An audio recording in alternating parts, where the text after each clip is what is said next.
şəhid analarının, atalarının əlindən öpürəm. Hansı ki, sinəmizdə olan başımızı qaldırıb,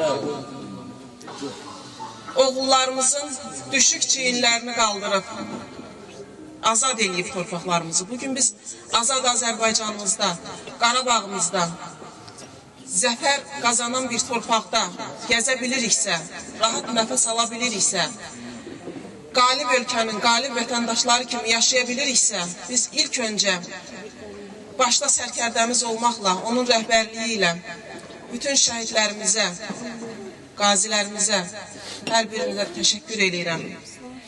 Deməyə bəzi sözlər var ki, söz yetmir. Şəhid anaların acısını paylaşa bilmirik, həmişə deyirəm.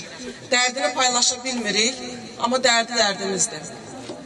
Elman ataya ata demişəm, oğlanlarına qardaşım demişəm, bütün şəhidlərə.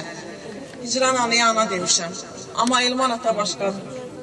Elman ata mənim gənçkən rəhmətə getmiş atamın yerinə ilk öncə o adamın adını demişəm.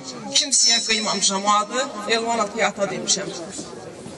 Və mən düşünürəm ki, bu ata Azərbaycan kişisinin mərdliyinin bir simvoludur. Mən bunu fəxrlə deyirəm. Yəni, mən ata deyəndə gözümün qabağına Elman ata gəlir.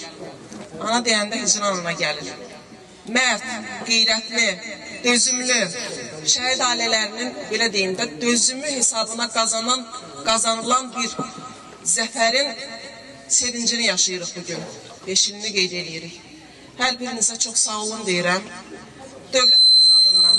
Dövlətimiz adından, bütün Azərbaycan vətəndaşları adından, belə deyim, bu torpaqda yaşaya bilən, başı dik yaşaya bilən bütün Azərbaycan vətəndaşları adından, bütün şəhid analarına, bugünkü günü olan qardaşlarımın adını deyib gələn hər kəsə təşəkkür edirəm.